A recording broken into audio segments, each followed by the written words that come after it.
The full moon in Capricorn is all about leadership, self-leadership. How do we lead ourselves in the world? And when we learn how to turn to our internal living light code, and remember the codes that we hold, the light that we hold, it is our own coding, our own divine blueprint, that when we allow ourselves, when we are still enough to allow ourselves to be anointed by this inner light,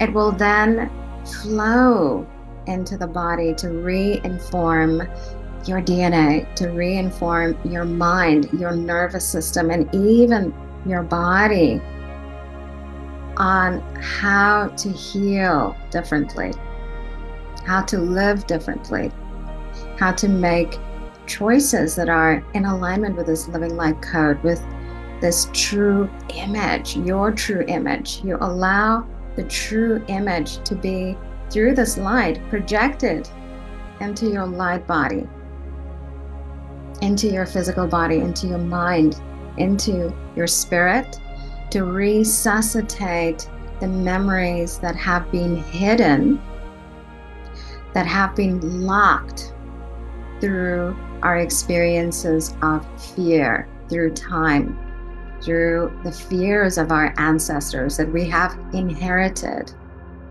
that we have personally inherited, that have locked our true image, our true expression, our highest expression.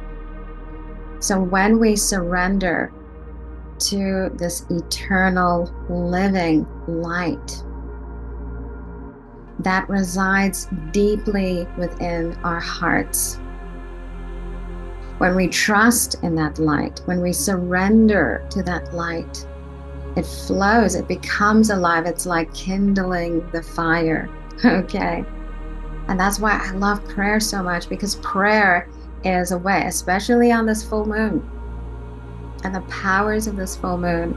It's so important to step into sacred space and to reclaim and proclaim your divinity, and to allow your divinity and the truth of who you really are to take dominion and authority over your mind, over your heart, over your body, over your reality.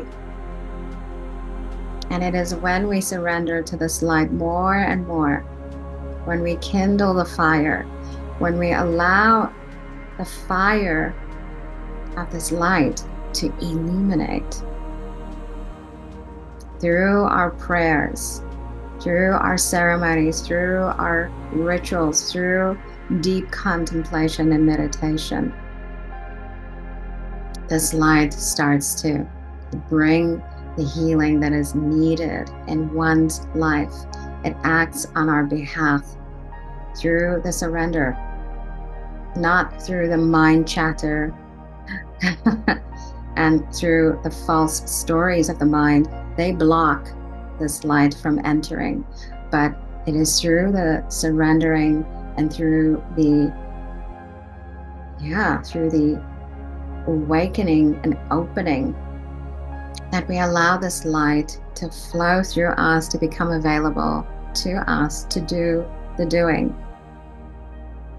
So this was a really powerful activation on Nelson Mandela Day. We started then to ignite this eternal living light code, to open up the doors and give it that sacred authority